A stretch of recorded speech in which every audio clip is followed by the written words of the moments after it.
Hi again, everybody. Bienvenidos. My name is Elizabeth Lopez, and I am the librarian here at the Hillsboro Public Library. I want to welcome all of you to tonight's event. Thank you for being here. I wanted to just start off by doing a few housekeeping announcements. The bathrooms are located straight down the hall on the right-hand side past the stairs in case you need them. And I also want to ask everyone if you can silence your cell phones, and also please try to not text during the event. The last thing I wanted to do was to just thank our partners for making this event possible tonight. So I want to thank Adelante Chicas staff, and I also want to thank the Latino Caucus. And lastly, I'd like to thank Alan Hernandez Aguilar for putting together the beautiful flyer for our event. So let's give all of them a warm round of applause. So now I'm going to hand it over to Cristina Delgado with a presentation.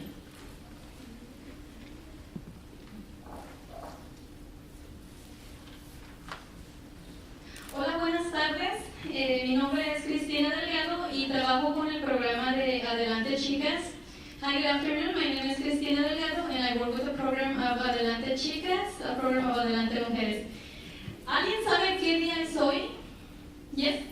La Revolución Mexicana. Sí, correcto, la Revolución Mexicana. Hoy estamos celebrando lo que es la Revolución Mexicana, pero voy a tocar un poquito acerca de las mujeres en la Revolución Mexicana. So yes, today we are celebrating the Mexican Revolution, and today I'm going to be just covering just a little bit about the participation of women in the Mexican Revolution movement.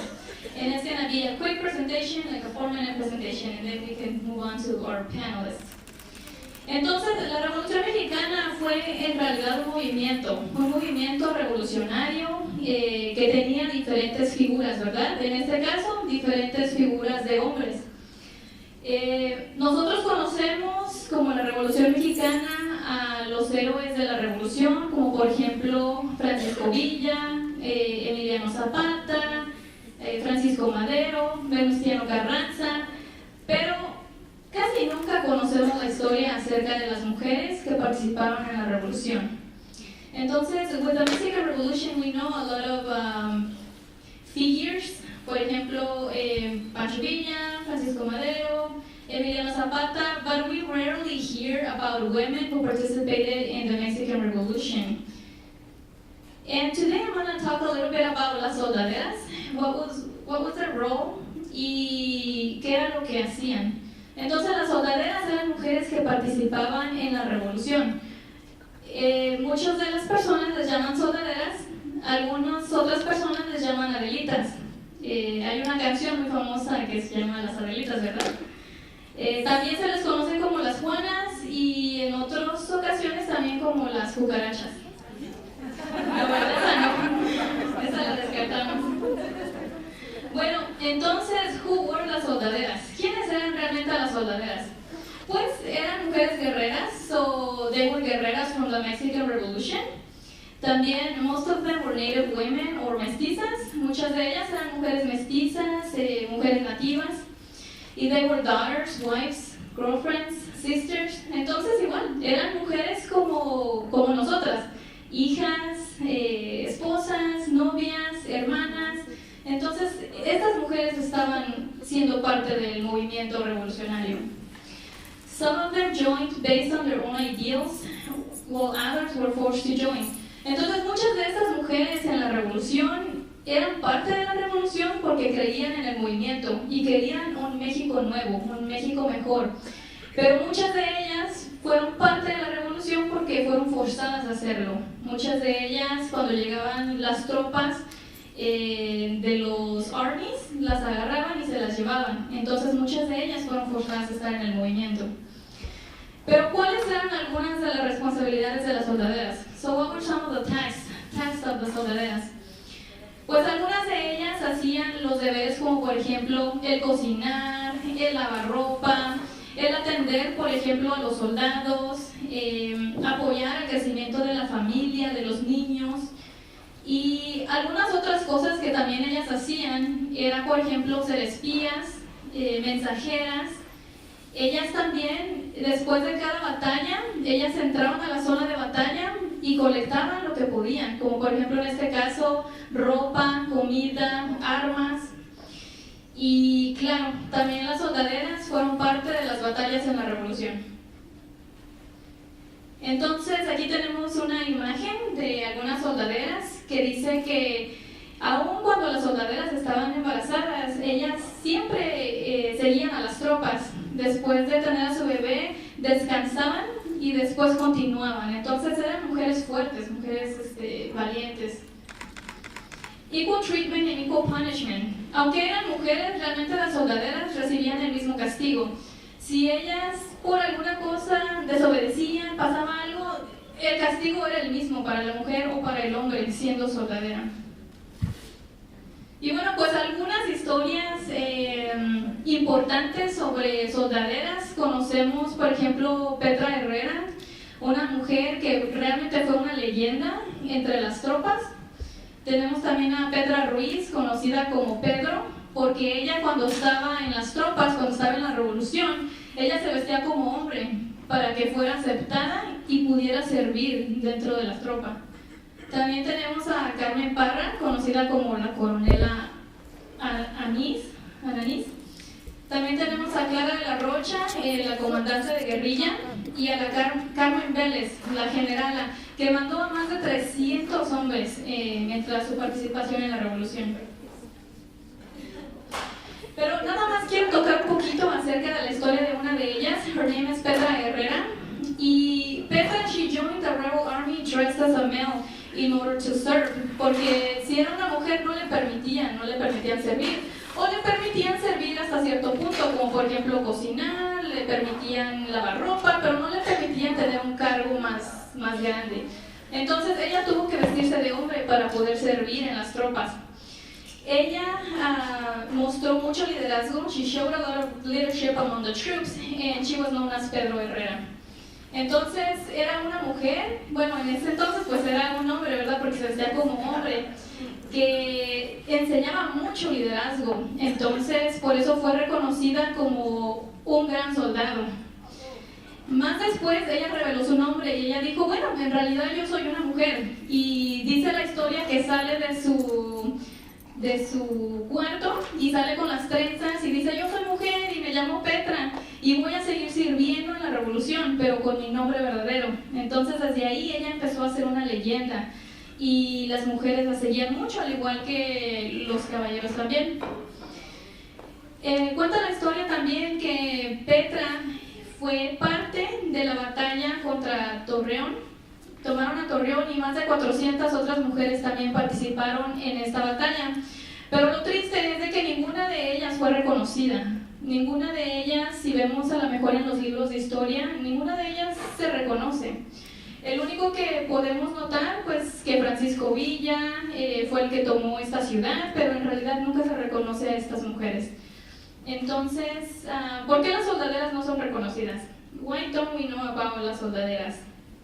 Y bueno, pues podemos decir que muchas de las veces, en aquel entonces la historia era escribida por hombres. Incluso ahora en día, mucha de la historia que nosotros conocemos a través de nuestros libros de historia, pues es también escrita por muchos hombres.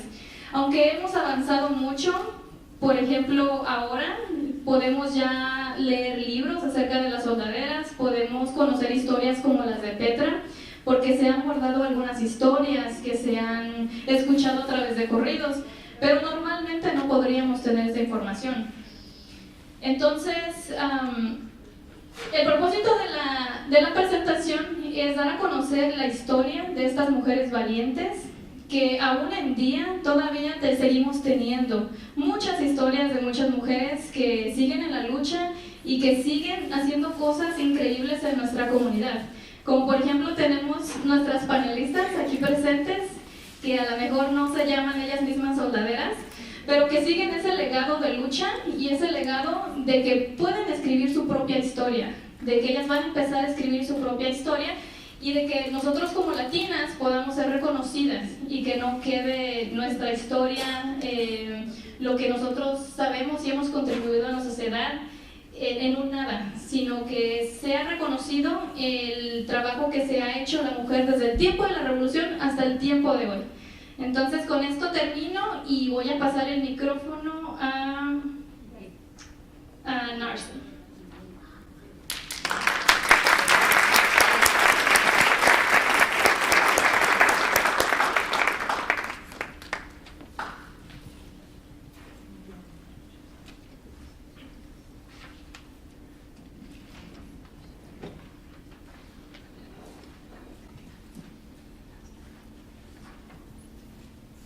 Before I start, I'm looking for my grandson. Marcus? All right. Good afternoon. My name is Narce Rodriguez, and I am honored to be here today to be able to work with these soldaderas, these guerreras, these Juanagallos. My name is Narce Rodriguez. I work at Portland Community College. I've been there for about 12 years. I am the Dean of Students here for PCC, and I also teach Chicano Latino Studies. So I will be teaching a class of Ortega spring term, twice a week. I'll share that information later afterwards. But at this time, I would like to start with our panelists, and thank you for the presentation. Gracias por la presentación. I'm going to, is it okay to do this in English, Spanish? What would you like, audience? Español. Both? Okay. So we'll try to do both, all right? Now, sometimes I may get confused and have no idea if I'm speaking English or Spanish, okay? That happens. So I'm going to start in English. I would like to start with a question which is very relevant to what you were talking about in regards to las valientes. And that's what each one of you are, valientes. One, because you're here tonight and you're sitting here. And you're not sitting with a carabina, with a pistola, but you're sitting with a microphone. So your words are going to be just as powerful as the soldaderas have. So what an honor to be able to identify with them. Soldaderas, Adelitas, Juanagallos, I call them Juanagallos, Guerreras. Some of you might have already been called that. I have been called all of these things. And it was delivered at me as if it was a negative thing, but I took it as a positive, okay? And there's another one that's called la metiche. This metiche is just fine. So, señoras metiches, I would like to know, and we're gonna go ahead and do this if whoever wants to answer. First question is, who would like to start with the story that impacted your life? What impacted your life to be where you are at this point?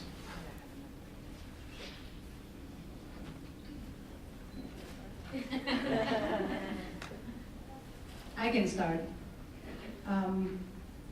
You know, when I saw that question, I couldn't really come up with one specific story because I have a lot of stories that impacted my life. And I guess if I narrow it down to a story, I would say the story of my life, the story of my family impacted my life. I was raised in Mexico, and at a very early age, I lost my mother through a divorce. I had 3 brothers and 3 sisters, and she left. I was 8 years old, and she left. I was in charge of taking care of my little brother and 3 sisters. My baby sister was 1.5 years old, so I became her mother. And so from that point on, I carried a lot of responsibility, and I carried that weight of having to always protect somebody and take care of somebody. And so from that point on, all that I could think about was, how can I improve myself? How can I improve myself so that I can provide the best care and the best support for my little sister and brother who was 2.5, the other sister was 3.5, my other one was 7, and I was 8. And so I was responsible, I was a mother at that age. I became a parent. And so it impacted my life because of that experience. I chose to not have my own children. I don't have my own children, but I don't need my own children because I already had them. And so now I dedicate my life to helping my sisters and brothers raise my nieces and nephews. And so they're my new children. And so I can go on and on, but I don't want to take the floor. Thank you, Olga. Do we have someone else that would like to share that journey? Thank you, Olga.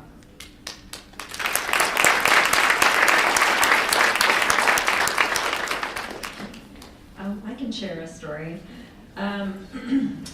I actually was in a similar role with my family, but my mother was there. She just wasn't very nurturing of us.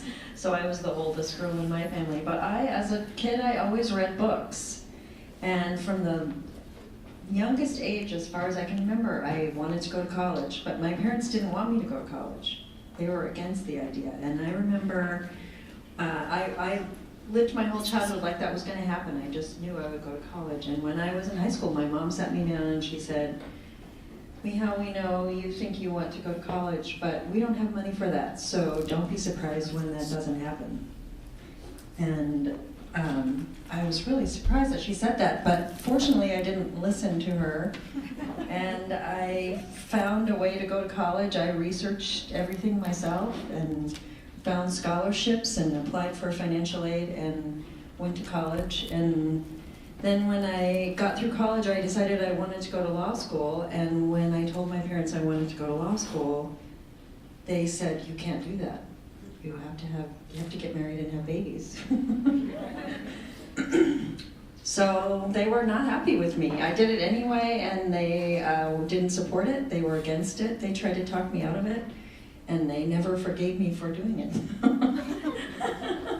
So that's one little piece of my story that I like to tell people, because not everybody is blessed with parents who really understand how to be encouraging or understand the importance of education. And there are ways you can find support elsewhere if you don't have it in your own family. Hopefully most or all of you have it in your family, but if you don't, you're not alone. Thank you. And I want to just say that I'm not informally introduced all of our panelists, because we have the background that we'll be able to introduce them formally. So that way we can actually spend more time listening to their voices as well. I've heard several things right now that we have so far in common. That is, I'm going to transition to another question. And what I have heard is a couple denominators, which is a lost. There's a lost somewhere. And I think that's the story for many of us women, that there's a lost. And then we play that leadership and that mother role. It's like we don't really have a choice. We're automatically put in that role. And taking care of others as well, whether it's yourself or others. And there's a way to, I know Olga didn't mention this, but I do know this just from hearing her, and she was my roommate in college, so I know a little bit more than most of you. So according to what you said, Darleen, is that you both escaped with books. So Olga used to go and read lots of books in Mexico out in the street because she couldn't buy them, but she would just sit there and read the books in the puestos. So I want to also hear from other of you as well in regards to who was or is most influential in your life and why. And if you can weave also your story with it, that's perfect. I'll go because it kind of pieces of it relate to your stories. I was very lucky to have parents who put a huge emphasis on academics and always made me and my brother perform in school. It was what we had to do. But in my early 20s, I became a little bit lost, and I got pregnant with my daughter. And I found her. She found me, and she is the most influential person in my life. And when she was a baby, I took a job as a campaign manager, and I wanted to make myself better for her. I wanted to have a career. I didn't want to be lost anymore. And I also, through that experience, realized that in the political world, there was no one who looked like me or had a family like mine, or it was all a very certain type of person with a lot of money, and that they were influencing and had power over things that impacted my life and my community's life, and they had no input from us. They weren't asking us, and so that combination of things for me really changed the entire direction of my life. So Thank you for sharing that. How old is your daughter now? she's 10. She's 10. Buenas noches. I will say the most influential person will be my family. My mom and my dad, after seeing all the sacrifices that they made for me and to be able to have a higher education, it really gets to my heart, the sacrifices that they made for me and my brother to be able to accomplish so many things and to be able to, be someone that can help our community, our people to be successful. So I think, just like the reason that I got to college was because them encouraging me, hey, keep going. I only made it to second grade. You can do better than that. You will be like the first person to graduate from our families and be able to be influential for your cousins, your brother, and just hearing them encouraging me, it really makes me really happy to know that I have them to support me. And luckily, I go to PSU. I'm the vice president right now, and I'm making a lot of changes for our community. And the reason that I got there was because of my parents, because they encouraged me to go to school and applying for scholarships. I don't have to pay anything because I was all everything. I was a lonely person because in high school, I was studying and making sure that I was getting all my good grades to be able to, not putting the pressure on my parents on being able to support me with the money. So I have scholarships. I go to school. I focus on pursuing my degree and making sure that one day I will have the degree that I can go outside in the real world and making changes for my community. So I will say that my family are the most influential people, and I have two brothers too. One 4-year-old, so I'm helping him to go to college and be the doctor. He's like, oh, I want to be like you, because sorry for taking too long. But the other day I was in school and I was having a really, really bad day with and my mom called me. He's like, guess what? Your little brother just told me that he wants to be like you when he grows up. He wants to be a doctor, and I'm like, oh, really? So that really made my day. So just my family, close to my heart. Yeah. Wonderful, thank you.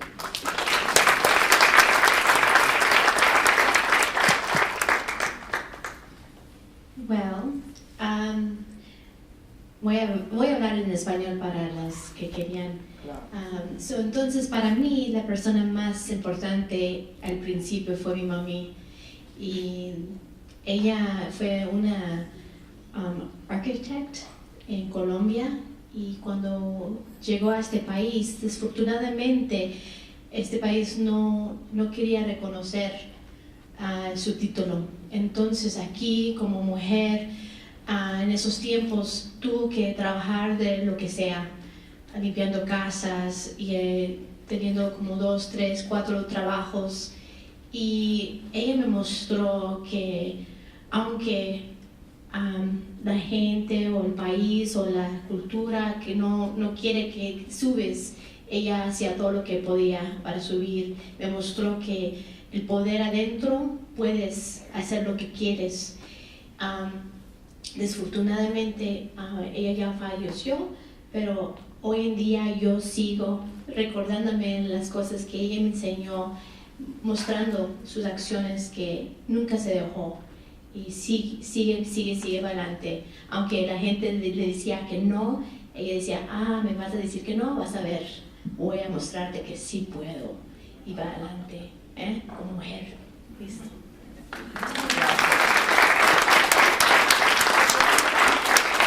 Quisiera hacerles una pregunta acerca de eso, porque he escuchado algo, está un poco fuera de aquí, pero porque estoy navegando en las pláticas que están dando. Acabas de decir algo que es algo muy importante, que escuché a varios de ustedes decir de alguna manera u otra, que es you can't do that, especialmente de nuestra jueza. You can't do that.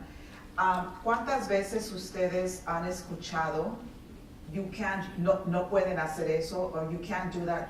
¿Y cómo le hicieron para moverse a eso? Porque a veces también uno misma lo cree que we can't do that, no lo podemos hacer porque hay barrera tras barrera por muchas cosas. So, ¿cómo es que se han también animado solas? ¿Me entienden? Sí. Porque no siempre hay 5 o 10 personas diciendo you can do it, you can do it, o lo ha visto, ¿sí o no? Sí. ¿Sí lo han tenido? Desde niñas han tenido un equipo de fútbol que les ha dicho si lo pueden. No, ok. Entonces quiero que me platiquen de dónde han sacado esas fuerzas de decir sí puedo. O sea, Mónica, tú no lo explicaste, pero me gustaría si alguien más también puede. ¿De dónde tú sacaste las fuerzas de tu madre, verdad? Sí. Pero, y ahora, como profesionales que son y siguen creciendo profesionalmente, ¿siguen escuchando eso? You can't do it, no se puede. No tanto, pues para mí, les voy a decir una cosa.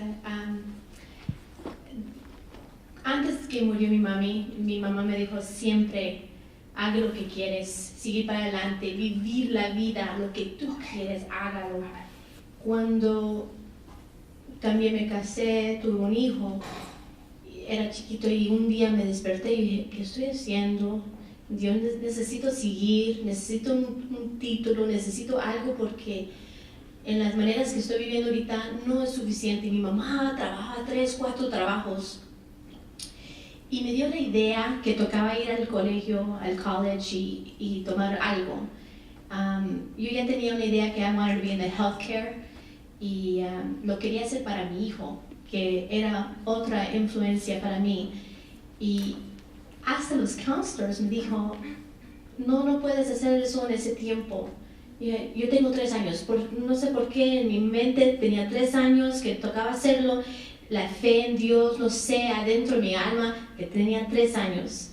Y la señora, que tratando de sacar un título, tanto tiempo, créditos, tanto eso. Y no sé, adentro de mí salió, y en 3 años salí con mi título de radiología. ¿Cómo lo hice? No estoy segura, creo que dormí 2 horas al día, no sé. Y tratando de crear un hijo, pero adentro de mí y teniendo fe en Dios. Gracias.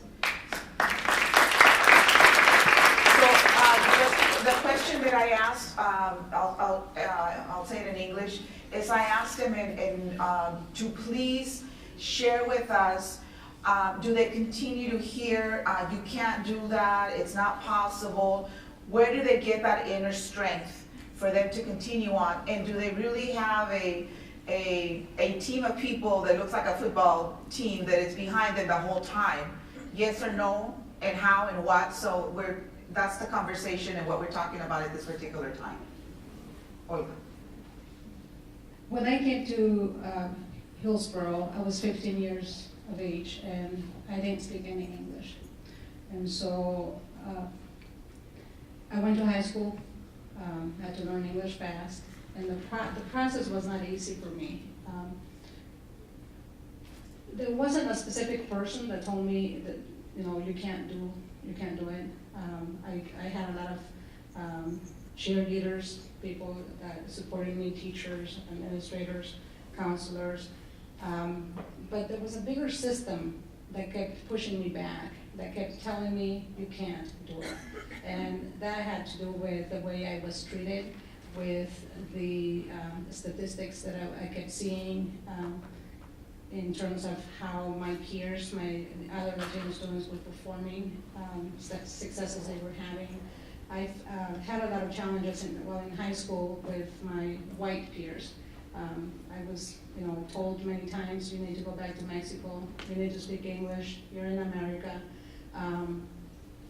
Things like that. And that's a part of a bigger system that has been challenging to overcome. And so, I was lucky that my goal in life was to finish high school and get a job so I could continue to support my brothers and sisters. But my teacher and counselor, an English teacher I had that became my counselor later in high school, said, no, that's not enough for you. You can go to college. She even drove me to college that first day and dropped me off against my will. And her name is Cynthia Gillum. She moved to Portland, was a school principal there, became a district office director, assistant superintendent, and so she's someone that has influenced my life. I've had a lot of mentors in my life as an adult. Right now, what influences me to be the best and to do what I do are my nieces and nephews, because I don't want them to experience the kinds of things that I experienced. So you're a soldadera fighting la lucha, ¿verdad? Por ellos.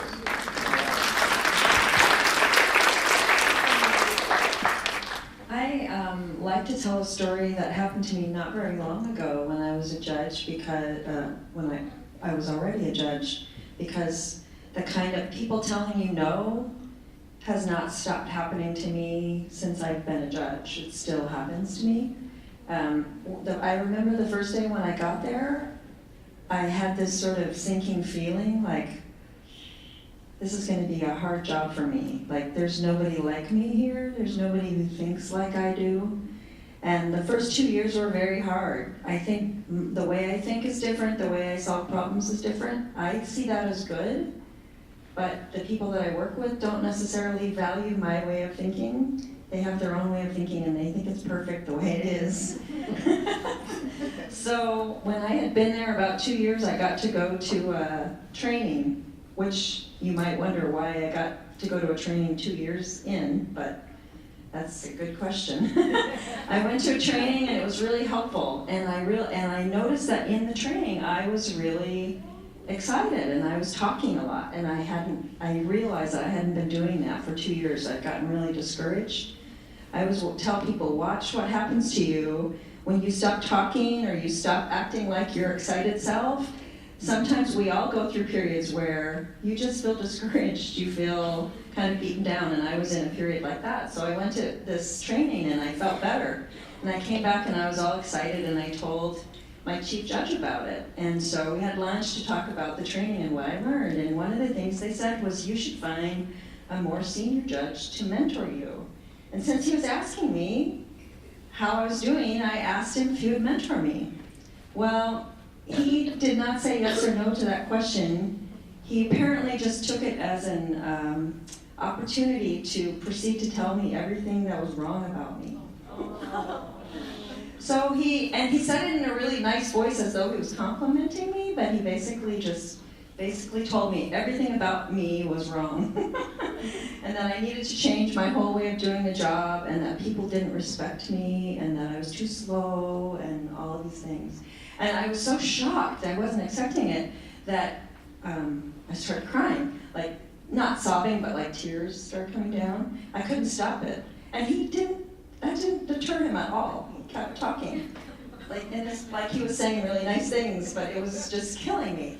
So somehow I survived that. But by that point I'd been a lawyer for a while, and I'm old, so I've been through these things before. This was not the first time something like this happened. So I went home, kind of regrouped, and realized, okay, I just need to give this some time to think about what this means, because what he was telling me I needed to do to change myself, I was pretty sure I couldn't do and be myself.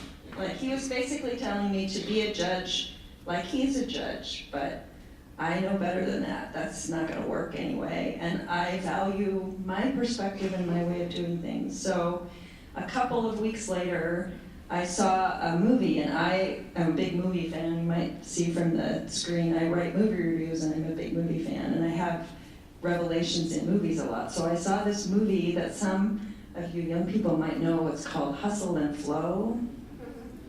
And it's about a pimp who wants to be a rapper. And I don't know any pimps personally, and I'm not a big rap music fan, but I really loved this movie and was was really sucked into this story about him writing this rap song and his dreams to be a rapper. And in the course of the movie, he commits a crime. Like, he did it. It's right there on the screen, and he ends up in jail. And the revelation I had while I was watching this movie was, I'm here on the court because I'm the person who can hear the story that everyone thinks they know and still be listening and still wanting to know what really needs to happen. Does this person have a case or not? I'm not on the court to be the fastest one or to be just like these guys. I'm here because of what I understand about the world. So it just helped me get back into my perspective. And I did have to think about what to do with what that judge told me, and I did make some changes, but I can tell you I didn't just pretty much do everything he told me. I found my own way to do it, but I did it from a place of remembering who I am and why I'm there. So I always tell students and people that are struggling to make their way, you will probably have lots of moments like that where people tell you, you have to become like what's already here. And those are dangerous words for us to pay attention to because the world needs what we bring that's not already there, and it doesn't know it yet, right? So you need to be around other people who can remind you of that you bring something important, and you have to find a way to bring your gifts to whatever workplace you're in or whatever class you're in or whatever, and don't listen to the people who want to change you into what's already there. The way you are is just good and fine and needed as it is. Thank you. Thank you, Darleen. And that actually transitions to one of the questions that we had, which is what advice would you give young Latinas about going to college? And I think that the question is being answered. I'd like for other panelists to answer that. You probably, how many of you young Latinas here, whoever have heard you need to go to college? ¿Verdad? Okay, so you already know that, right? You know you need to go. You probably already know why, right? Okay? We have lots of jewels here. A ruby, a diamond, a pearl. They will tell you the secrets of surviving the college life. And we don't want to sugarcoat it by saying it's going to be easy. You might be the only Latina brown face in the classroom. And you might say, híjole, I just want, what do we do when we get uncomfortable? We want to go back, right? We want to go back. You can't go back. Can't go back. So I want you to share that on how you cannot go back. ¿Cómo le siguen adelante? How do you find that revolución, that un nuevo México? How do you find that un nuevo whatever? Okay? It's totally not easy. When I was in high school, I didn't know how college was going to be. I thought that I was going to go to class and, like do my homework and then go home and have a good sleep. But no, I have spent so many hours in the library studying for like my exams, quizzes that you will think that are going to be easy, but no, it's like, I'm like, oh my God, I have a quiz. But it's kind of like an exam kind of thing.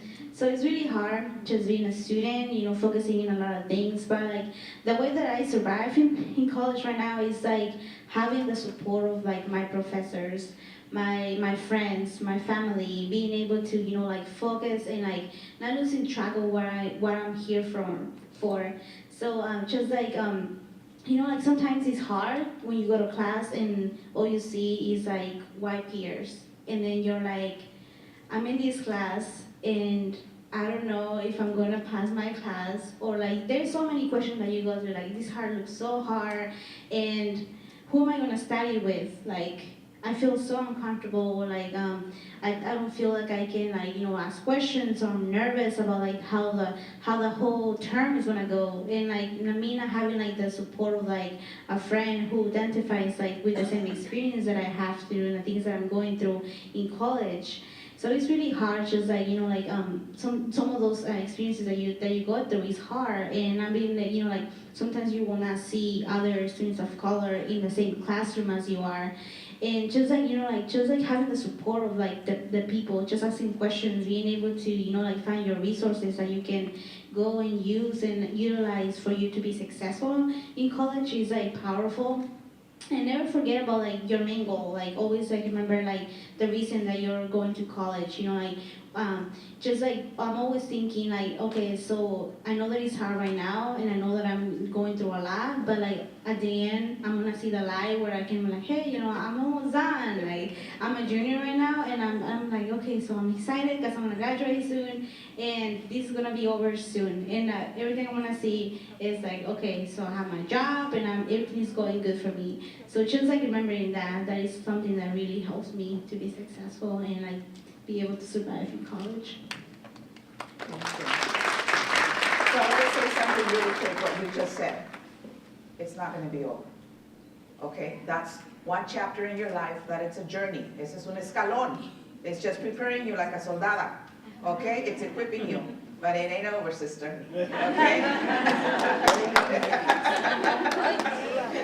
I agree with that. I think the things that, the tough things that we go through just make us tougher. Yes. And when you go to college, or even now in high school, this is a lesson you can take for the rest of your life, don't waste time on people who don't believe in you. You just move right on. You don't need to win them over. There are people who will love you and mentor you and support you and champion you. You find those people and you stick to them like glue. And anybody who doesn't believe in you isn't worth it. And when I went to college, I was studying science, so I was a Latina in the science world at a big university, and the professors just looked right through me. And ultimately I decided that I wanted a different career because I wanted to be able to reach my full potential. And the same thing unfortunately happened in my early years in politics too. There are people who underestimated me. People still try to sell me short or sell other women short.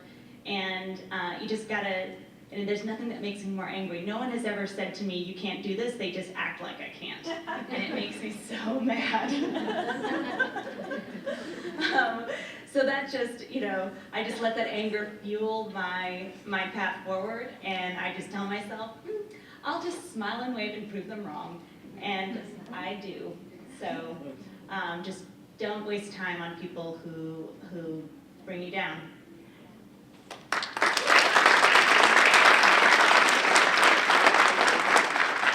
I really agree with that, and I would add another bit of advice that I give people. Watch how you talk to yourself. Some of us are our own worst enemies, because when you feel uncomfortable or you see somebody that seems smarter than you, then you think, oh, I'm not good enough, I'm not smart enough, why am I so stupid? And so what I tell people is listen to the things that you're saying to yourself in your own head. And if you hear yourself saying things to yourself that you wouldn't say to somebody that you care about, don't do it. Shut that voice off and turn that voice into your nice, friendly voice that you support your friends and people who care about you. The voices in your head should be just as supportive of what Marissa just said you should stick to. You should be telling yourself, of course you're smart enough, because you are. And if you don't know how to do something, you can go and find out and get somebody to help you. There is that kind of help out there, but really watch what you say to yourself in your own head. It's really important to keep it really positive. Thank you. One of the things that I want to share, for example, is that we don't, how many of you had seen the PowerPoint that we saw this evening in regards to las soldaderas? Some of you, okay, not a lot, right? I had this sort of revelation as that was being shown, and I couldn't help it but to, because I do the same thing with the movies, and I drive my whole family crazy. Nobody wants to go to the movies with me. Maybe we should go to the movies. So, because then I want to talk about it for like days. So when I saw that, and that was just a PowerPoint, and my brain was going crazy, is I thought, wow, wouldn't it have been powerful if the soldaderas, I thought of Mulan, because Mulan also had to dress as a boy to be able to go to war. And I thought, wouldn't it have been, we don't have the Disney Mulan, right? But we can continue sharing that story. And even though it's a Disney movie, but it's still empowered. I have a daughter that's 27 years old. That movie she loves because she thought it was the greatest thing that, you know, she didn't have to be the princesa, you know, that she could be this guerrera. So, you know, each one of you muchachos and people in the audience, you know, think of that as well. You know, think about analyzing, thinking critically, asking questions is really, really important. I want to ask, how am I doing in time? We're good about We're good, 10, okay. 15 more minutes. So I want to talk about, or have you all talk about, what are the important things to prepare or know before college starts? We've talked about some of the things that the growing and the developing are the things that you're going to experience. What are some of the things that have been positive in learning during your time in, at the college, at the university? So if you can talk about that. Yo puedo empezar. La comunidad latina es una comunidad que está bien unida a su familia, ¿verdad? Cuando yo entré a la universidad, en realidad no estaba preparada, académicamente quizás, pero emocionalmente no estaba. Yo pasaba los fines de semana en casa, en Hillsboro, en vez de en la universidad. Y ese fue el error más grande que cometí, porque pude haber avanzado más rápido, pude haber sacado las mejores calificaciones, pero you know, one thing to remember is it's going to be hard. Leaving your family is hard. For me, it was hard because I was the mother, I was the parent. I was leaving my younger sister at 15, and leaving her was painful. I couldn't bear doing that, and so that kept bringing me back. Until I was able to find a way to get others in the family to support her and to help with that. Pero fue algo con lo que sufrí. Y lloraba en las noches durante la semana en la universidad. Me quería regresar, pero no me di por vencida. So, un consejo que yo les daría es, nunca se den por vencidos, porque tienen una meta y hay que seguirla, ¿verdad? A cuestas de todo. Pero por supuesto siempre buscando apoyo, siempre buscando ayuda. Entonces cuando me gradué de la universidad y que regresé a terminar mi maestría, yo ya estaba mejor preparada, ya sabía, ¿verdad?, lo que quería.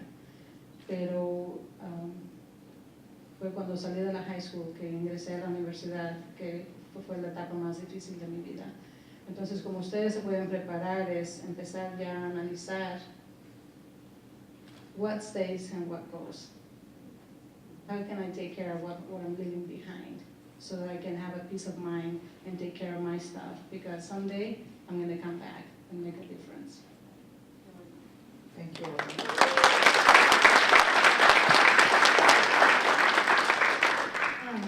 Una manera en que se pueden preparar para ir a la high school, para ir al college, yo diría que hablar con sus papás, qué son las metas que quieren lograr ustedes, y cómo nuestros padres nos pueden ayudar y darnos todo el amor y la ayuda que es necesaria que nos puedan dar a nosotros los estudiantes para poder ir al colegio y be successful.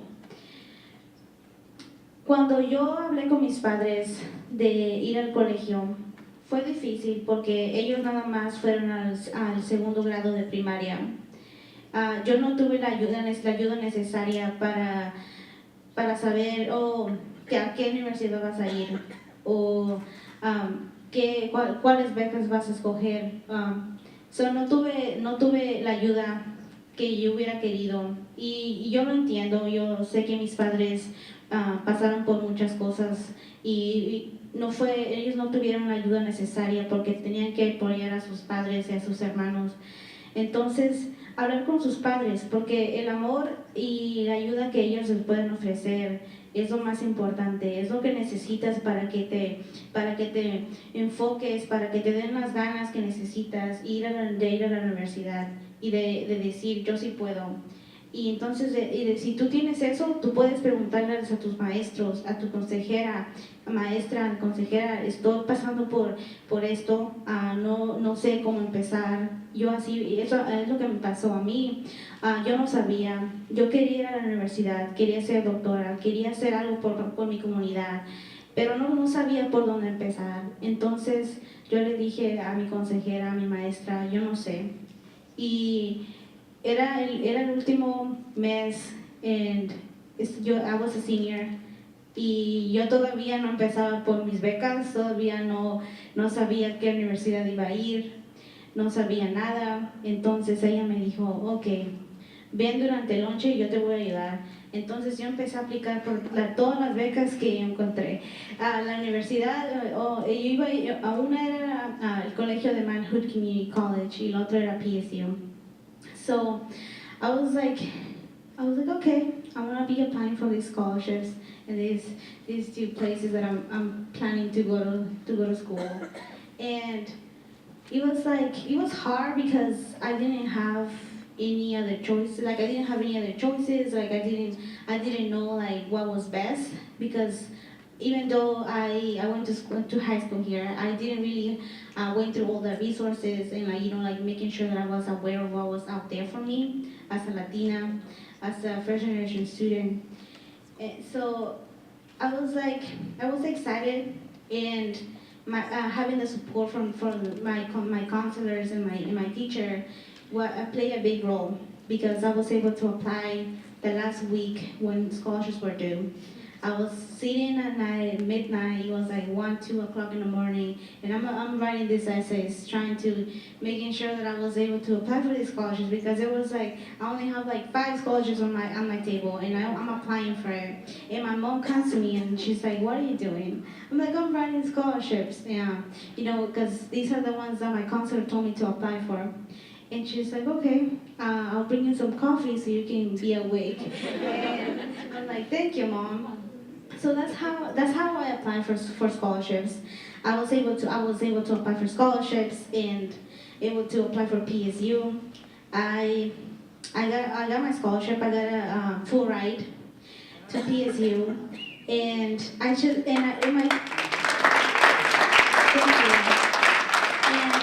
didn't know if I was accepted to PSU, but I did get the full ride. So I'm like, okay. And I was like, okay, so I still haven't had my acceptance letter for PSU. And then 2 or 3 weeks after I got my acceptance, I got my scholarship, and then I got like 3 or more scholarships. So I was pretty happy. And but the thing that helped me was like the support, and like me asking questions and like looking for those resources that are out there. Making sure that I was to raise my voice, because if you don't ask, if you don't talk to people, they don't know what you need. They don't know the things that you go through. They don't know if you have that support, or they don't know if you have like the resources, if your parents really got like a higher education to be able to be supporting you in that process in your senior year, when it's the most important part of your life, because that is when you're deciding what school are you gonna choose.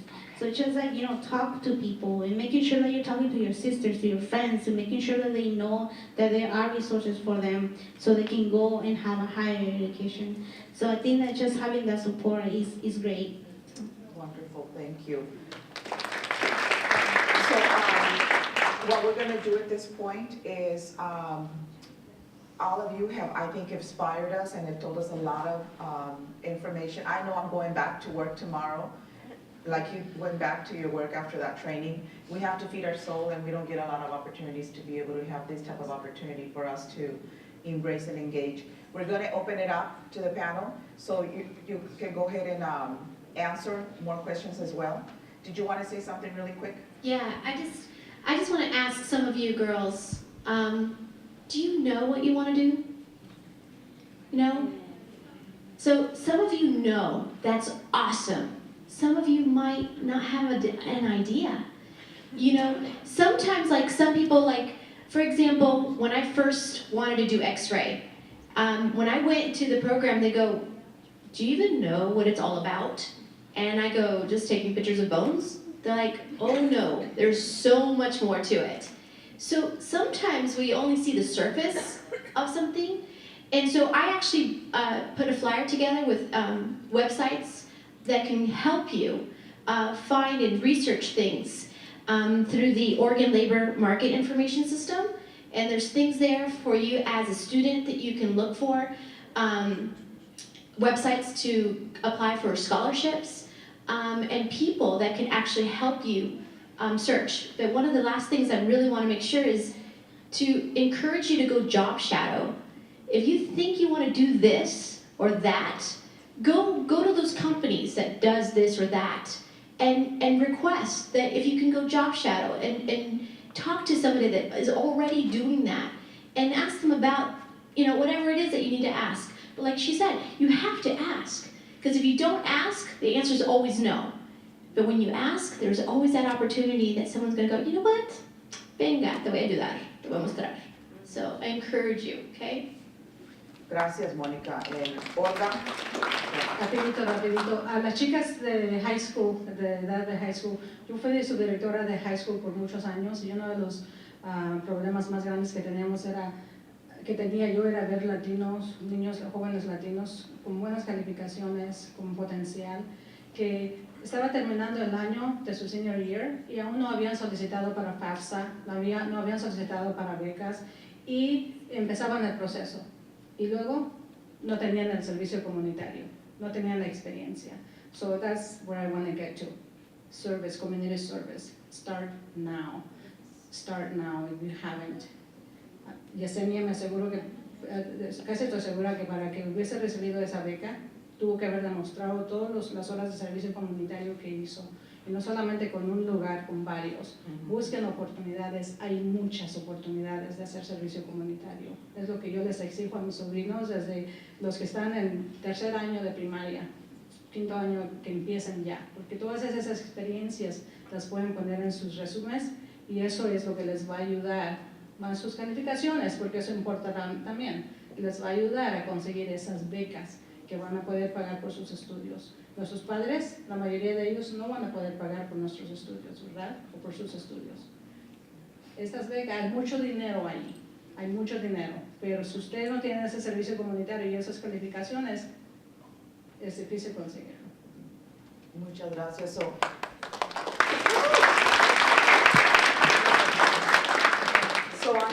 ¿Me permite el micrófono? So I'm visto que you have seen that we have a lot of resources here also with all of our panelists, which is a wonderful, I wish I would have had this when I was younger. I didn't. It was a lo loco, just not really knowing. I felt like La India Maria, I had no idea where I was going. But there I was, just figuring it out. So it can happen. So at this point, we're going to open it up for questions. El foro está abierto para que hagan sus preguntas. Si pueden levantar la mano y se les llevará el micrófono. Si pueden decir su nombre, por favor. Hi, I'm Adriana Cañas. My question is for Olga. I don't know if you mentioned that she's a city council member as well. And I just want you to relate your experience as an administrator, a principal, and how it relates to your role politically, and what caused you to get involved in politics. Because I think a lot of us Latinos here, we get involved, but we're afraid to take that risk, and you did it. So I think, you'd like to share that with the group. Thank you. I'm in my second year of being in city council. Just finished my first year of my second term. What encouraged me, what motivated me to be on council was the oppression that I kept seeing over time. I've been in Hillsboro for 30 years, and I just had not seen a lot of change.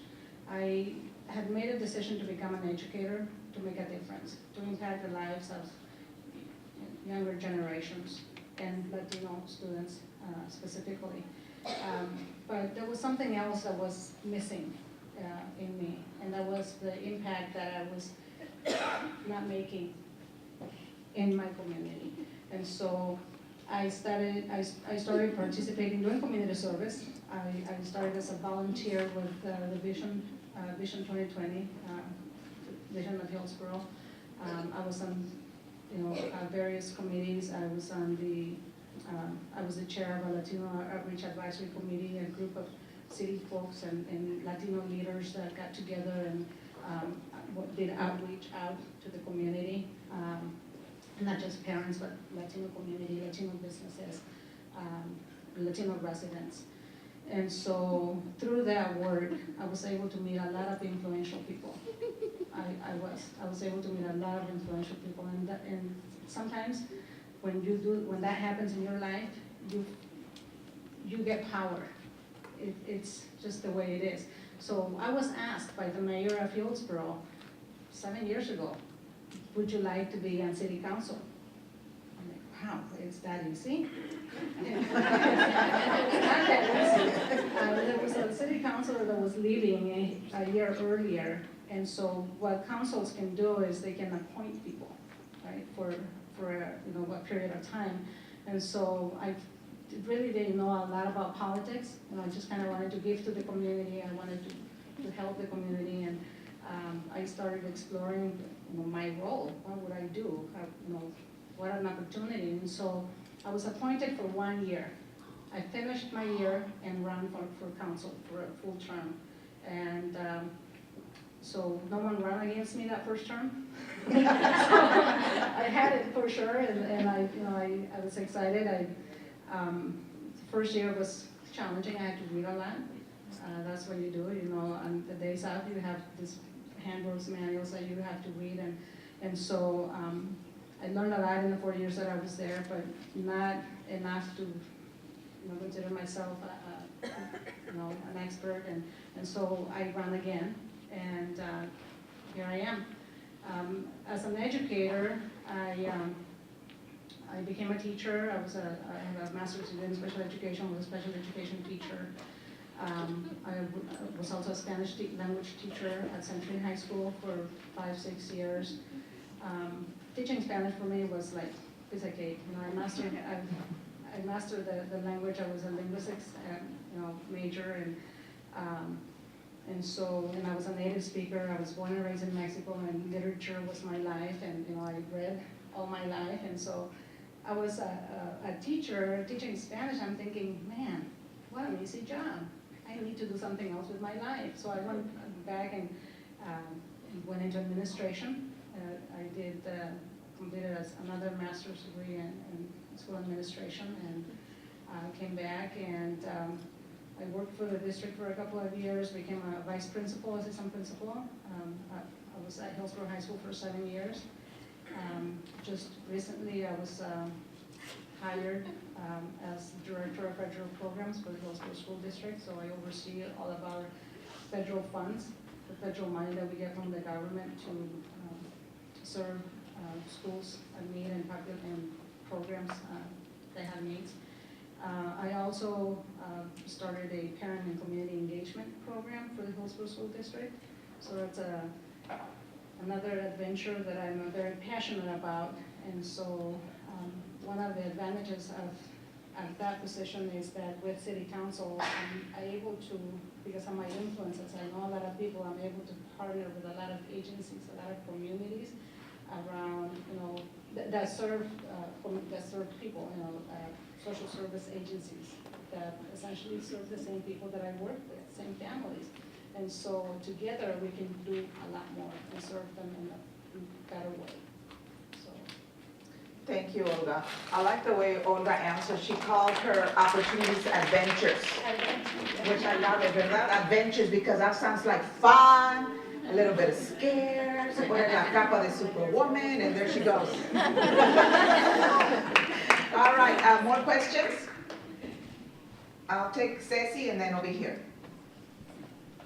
Buenas noches, me llamo Selena Girón. So I really appreciate all your stories and your experiences. I feel like I can relate. My question is, now as professionals, what would you tell young professionals like myself? How do you deal with the balance of family, your children, your husbands or partners, and still strive to be even rigor at what you do?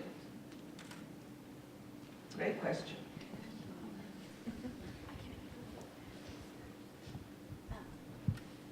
So my job was busy before, and then when I became chair 3 months ago, it just exploded exponentially. And I have a 4-year-old and a 10-year-old. And what I learned actually on campaigns, which were like, 80-hour weeks with a baby, was that you have to choose your battles. And I've become adept at prioritizing and letting some things go. Like my car, it's a sty. It's very dirty inside and out. There are crumbs under the seat. And I'm okay with it because instead of cleaning up my car at night, I'm reading books to my babies. And I'm talking to my 10-year-old about, what happened to her at school. And when they go to bed, I'm talking to my husband. And whatever your messy car is, or maybe, I also have a messy closet, and the lawn's a little bit long, whatever those things are, you don't have to be perfect at everything. You just have to pick a couple things, the important things, and do your best. And we have to be kind to ourselves because we want to be perfect and we want to be, the best at everything, and that's unattainable, and it's not worth it. We'll get more joy out of the things that we do when we just pick the right things. So.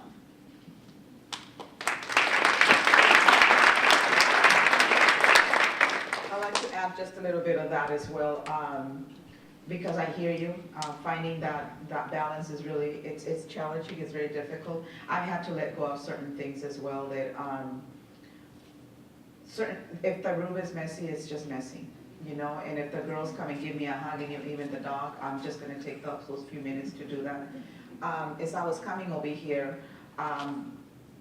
because it doesn't slow down, your children are going to grow, and they're still going to need you, because then you're going to be a grandma and a tia, so it's not going to slow down. So if you might get in your mind like, well, I'll just kind of wait till the kids get older, and then I'll get involved with city council or whatever, it's not going to stop. I'll use the example on my way here. My older daughter, who's 26 years old, is taking a post-bac class because she wants to get into grad school. She's a single mom. And I told her, I'm going to take Mijo with me, which is my grandson, but he really needs to, se tiene que portar bien, and this is the first time that I bring him to an event like this. And so she went ahead and sat down with him and said, I did this every day with mom because I was a single mom as well, for days after days and days. So it can be done, we can engage our children, and I see over here mi amiga Darleen that she brought her daughter. So bring your children, engage the children as much as you can. Bring coloring books, comida, feed them something, and they'll be fine. Because they are listening, they really are. Okay? That's true, my mom brought me everywhere. So we have a question in the front. Micrófono. Okay.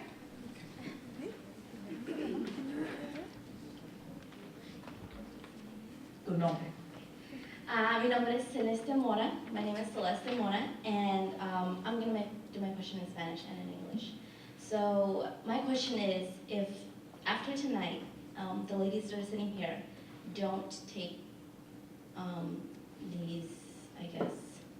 this wealth of information and then turn it into something that they can do for themselves, help them move forward, what are the negative effects of that in our community? I'm going to do this in Spanish now.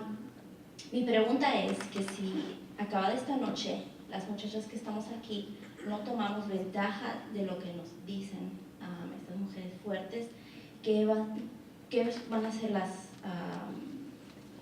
desventajas o las negativas de esto en nuestra comunidad?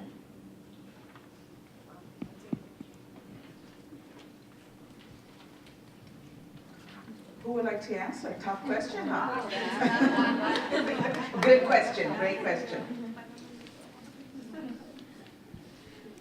Como educadora, cada día yo pienso en el aprovechamiento académico de los latinos. Aunque yo trabajo con todos los estudiantes de Hillsboro, ¿verdad? Pero ¿por qué pienso en el aprovechamiento académico de los latinos? Porque son los que menos están aprovechando de las oportunidades que existen. No es porque no quieran, pero muchas veces es porque hay otras barreras. Hay el idioma, la pobreza, la educación, no tienen la comunicación que necesitan, no tienen mentores, hay muchas barreras, ¿verdad? Entonces, una de las cosas por las que yo pregono, ¿verdad? Like a better word, es que nuestros jóvenes, nuestra juventud necesitan modelos, necesitan ejemplos. ¿Y quién más que nosotros, los que estamos informados, los que tenemos esta riqueza de información, de educación? Si la tenemos, hay que usarla, ¿verdad? No solamente los jóvenes latinos en Hillsboro, en el estado de Oregon, nacionalmente los latinos están underachieving, ¿verdad? Cuando yo fui a la universidad, siempre casi era la única latina, la única persona de color en mis clases. Y a veces sudaba de, híjole, tengo que hablar, tengo que participar, porque yo no quiero que piensen que porque soy latina no puedo, ¿verdad? Y me costaba, pero le echaba la lucha. Cuando fui a hacer mi maestría en administración, la única latina ahí sentada. Llegaba a veces y, ¿con quién me siento? ¿Quién me va a rechazar? ¿Quién me va a escoger cuando nos dividamos en grupos? Siempre tenía que estar pensando en eso. ¿Y en qué es en lo que piensan nuestros jóvenes latinos cuando entran en esos salones de clase de química, física, matemática? Piensan lo mismo. Yo sé que piensan lo mismo. Yo sé que muchos de ustedes han pensado eso cuando entran a lugares así, ¿verdad? Nosotros tenemos que empower a la juventud para que, aunque sientan eso, aún sigan adelante y no se den por vencidos.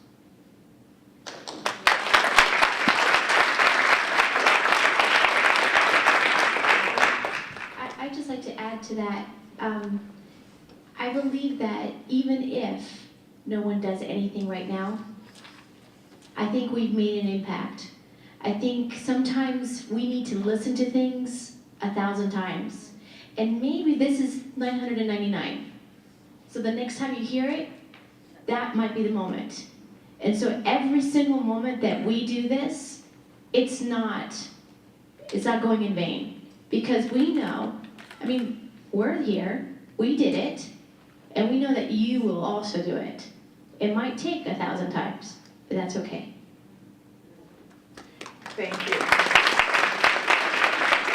One of the advices that un consejo that a brother of mine has always given me, life only gives you what you can handle, okay? And there might be times that it feels like I'm not going to be able to do this, and you can do it. Olga and I went to school together, but the year before she arrived, I went to OSU first, and I dropped out of college for many of the same reasons that we're talking about. ¿Qué estoy haciendo aquí? What am I doing here? I don't fit here. I don't even know how to get to this building. It was like a brand new language, a term, a transcript, major, minor, gym, and I was still learning English. So I was like, I feel like I just arrived in another country, you know, like another circle, and right, so another planet. So I did go back home, and I went back to the same, you know, to answer your question, I went back to the same, which was to work in the child care in the fields. I helped my parents pay the power bill and this and that, you know, all kinds of different things. And then something, I don't know, se me cayó el 20, like we say, something clicked in my brain, and decided to go back to Oregon State University and finish the degree. Was it easy? No. But I found and connected with people, and I always tell this to students, I don't care if you connect with the janitor, or the lady that's cooking, or the tutor, or whoever gives you that smile, you know, keep going back for that friendliness. Connect with at least somebody. I would secretly do weird things. No, really, I'm going to tell you. And Olga también, she's just not telling you, but I kind of wanted to get away from even that crowd, that little bit of crowd that I had, because I wanted to learn about other parts of the world.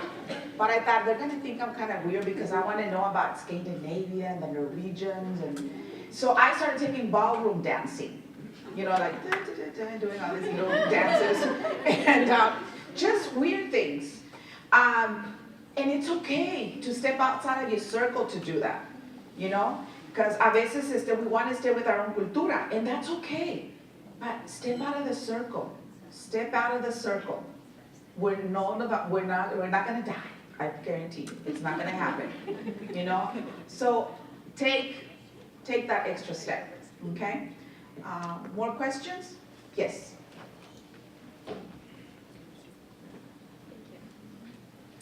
First of all, I want to thank you, lovely ladies. I am a sophomore at Lewis and Clark College studying political science, and I think that's an accomplishment for myself, being able to get into Lewis and Clark College.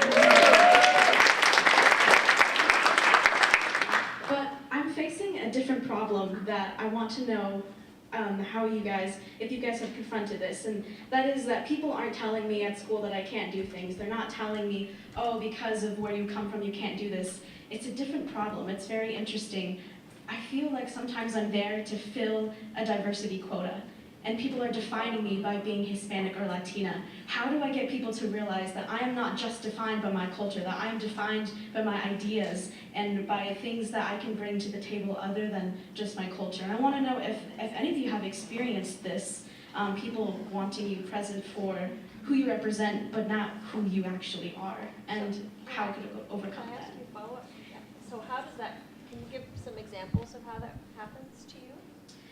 So I've been asked to take part of photo shoots where I am not actually part of that program. Some people want to know my opinion because of my background, and I'm not gonna lie, I do not speak Spanish, and I'm not very in touch with my Latina background, and sometimes it hurts me for people to instantly make those associations. That is where I come from, but that is not all of who I am, and I just want to know if any of you guys have experienced that and what I can do to combat that. Yeah, thank you for your question. Well, like something, I have experienced that. I'm a Latina. I go to PSU, and there are many times people have and I'm involved with student government. I'm the vice president there, and all the time, people are asking me hey, would you like to do this? Would you like to be on the picture for the cover? Would you like that? Would you like to do something? I'm but then I ask myself why is the main reason that you want me on your cover? Is it because the work that I'm doing for my community, or is it the work that I'm doing for our student body, or is it just because you want a Latina to be in your cover so you can attract more students to our campus? Because that's a big thing right now. A lot of students are going through that. A lot of students are why is one example, PSU is known for being the most diverse campus. And if you look at the cover, in every cover there is always a student of color in that cover. But the question, what are you doing to satisfy the needs of those students? Are you doing more programs? Are you providing resources? What are you doing for us as students? We are on the covers. We are bringing money to the universities. So why you're not doing any work? So I do understand. I have gone through that experience where people ask me, and I always tell them I have my story, and I feel like I can share my story to you, but I can share what makes who I am and why am I here. But I don't want you to and I do it in a nice way, I'm very respectfully. I'm hey, I can talk to you about my story, and I can share it with you. But I want you to do it because of the work that I'm doing, and because I'm gonna make a big change, not because you're gonna use me as one more student on your cover that is bringing money to this university. Thank you. So, I think when people ask you to participate in something and they're trying to use you, which is why it doesn't feel good, I think you just use them back. You take that power and you use it, girl. You just, they invited you, they have to listen to you, and we don't get invited a lot of places. And, for hundreds of years, this country has invited people to the table because they played golf, or they were guys, or they were rich, or they were whatever.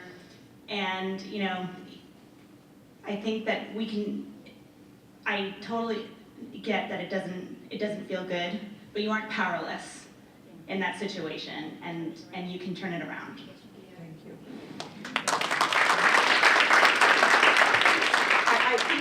we don't have time for one more question. What I'm gonna recommend is, I'm saying yes, one more, okay, so one more. But I'd like to answer just really quickly also is, I agree with what everyone is saying. One important thing too is to recognize that the college that is Lewis and Clark, right? So there isn't a lot of diversity in itself. It's a public institution, and even though it is a private institution, there's probably a lot of lack of cultural competency. So I would recommend that you find some allies, and those allies could be via other resource centers that might be on campus. Another thing that you could possibly do too, and this would take a lot of courage and you have to be ready for it, is that when you are asked this, you can go ahead, as she said, turn the tables and say, I think that's a really good idea, whatever it might be. How about if we get together and brainstorm about this, because I can't speak for all Latinos or all. I get it practically every day. I'll use an example of yesterday. I'm on a search committee to select a campus president. And by quota, we have to have diversity sit there. So I know why I'm sitting there. I know why. But I'm not gonna sit there quietly. I'm not gonna sit there and just be the brown face they want. I'm going to really prepare myself to ask really deep questions, okay? You're not just gonna take a picture and get my signature. But there are times that you will be tired. So that ally is really important. So we had a candidate that came forward, and of course, we may sell a very rare get a person of color that comes through to such big, and person sitting next to me, I just went, Jesus Christ, do I have to say, do I have to speak up for the only person of color that's on this committee? The candidate, and I'm like, geez, it would be nice if someone would say something. Why does it always have to be me? And she's like, I'll do it. I said, then do it. So then she did it. But I had to encourage her, so she was my ally. Okay, so you have to find allies to be able to do that. It's really, really important. So we're going to take one more question, and then we're going to break down. Nos vamos a ir a comer empanadas y champurrados y churros y toda la cosa. Okay. Thank you. My name is Silva Rivera. I'm coming from Portland. So I missed a good part of this incredible gathering. I see that there's a lot of energy here and a lot of great minds as well. My question is going to be a little bit selfish, but I think it's of good information for these young and bright Latinas that we have here.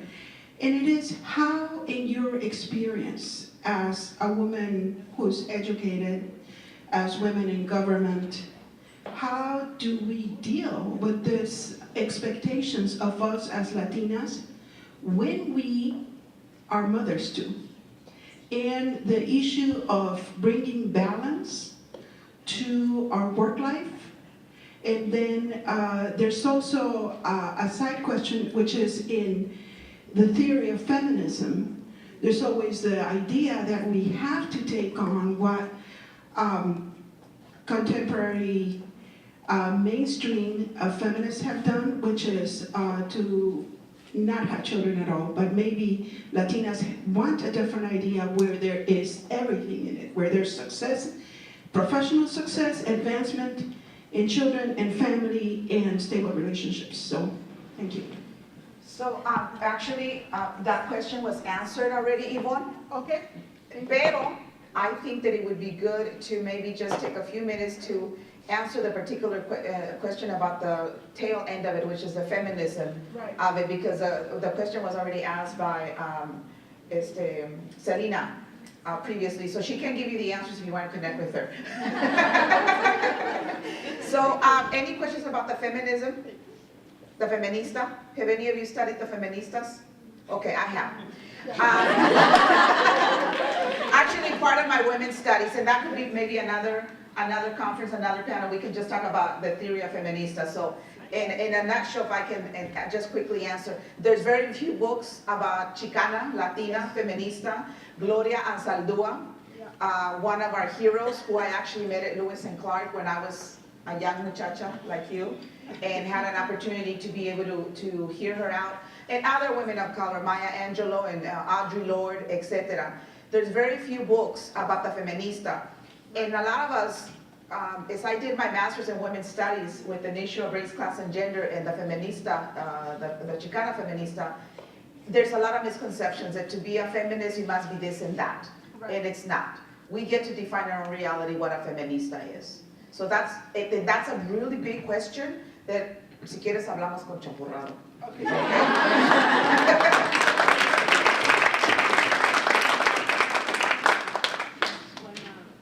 My name is Lily Cáceres. I'm the Minority Services, statewide Minority Services Hispanic Latina Coordinator for the Oregon Youth Authority Juvenile Correctional Division, and good friends with Olga. And I am so impressed, and I read about you, Commissioner Chair. Wow, it's unbelievable.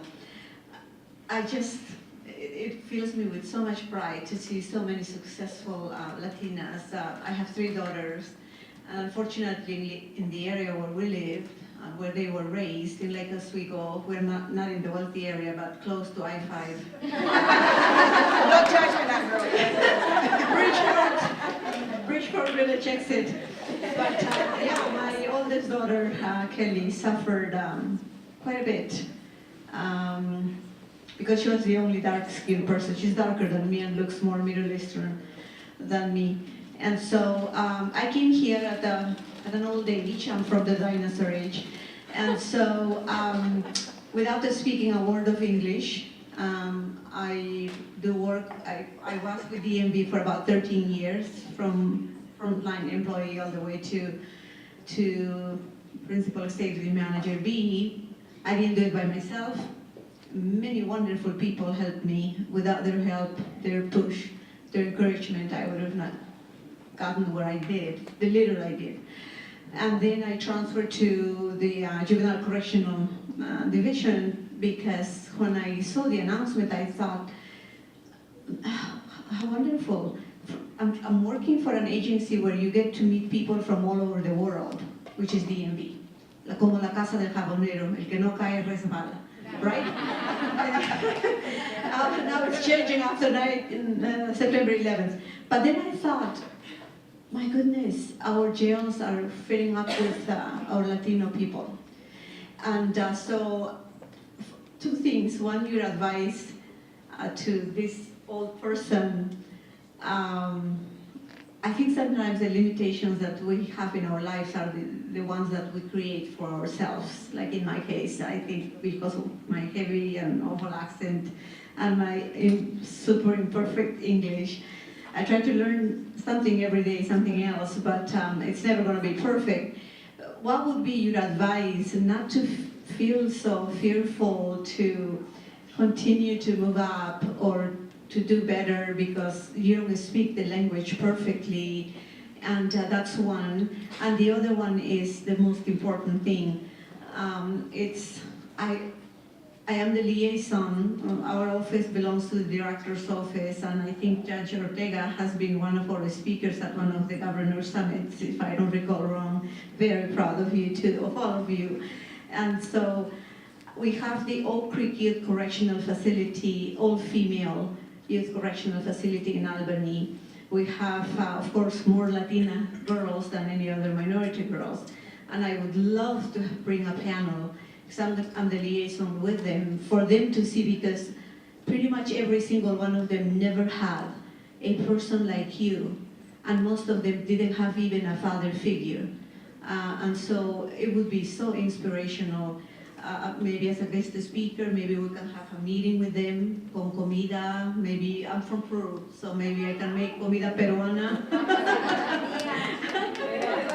But very, very proud of you, and wow, I would love for my oldest daughter to meet you all. And she's a bit shy because of what she went through during her high school years. And my other 2 girls did better. They said, I think, why should I let people step all over me? Kelly, allow them. I'm not gonna allow them. So the youngest 2, they all have their master's degree, and one is working for Vogue right now, and the other one is working for Manchester United Soccer Club. But my Kelly is my my chicle. She's always close to me, and she's working with our kids. She has a master's degree in counseling psychology, fully bilingual, fully and bicultural, and she's helping our Latino kids, especially the families, but youth in general, because we need to do something to save.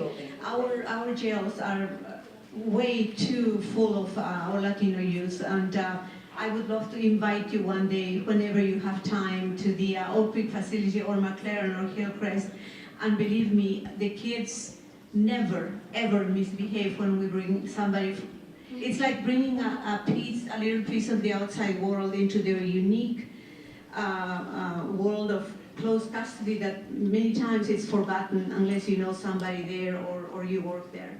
Thank you so much for your passion, and thank you for the work that you're doing with the youth. And you asked us a lot of really good questions, and I think what we're going to do is I would invite you to socialize, and one thing that I do want to say to you, do never ever apologize for your accent. It's beautiful, okay, and your English is perfect. So at this point, we have a lot of questions. We've been empowered, and we're hungry for this type of thing, right? I'm hungry for empanadas right now. I'm going to go ahead and give it to Ms. Cecilia here. Gracias, Narce. Well, thank you so much. I'm just going to take 2 minutes just to close. I'm very happy that you guys made this time to come and listen to this wonderful panelist, and also, of course, Narce as the moderator. Thank you very much. I know we all have families, and we made this possible because of the same reasons that we don't want the jails to be full of our young Latinas or young Latinos. We want to make sure that we stop that before we get there. And your support, and you as the models and the people that could support and help us are here. And this is a perfect setting and environment where you can share and hopefully have the chance to meet our young Latinas here that are con hambre de mucho. Entonces, gracias por su tiempo, gracias por su dedicación, por su pasión, muchísimas gracias.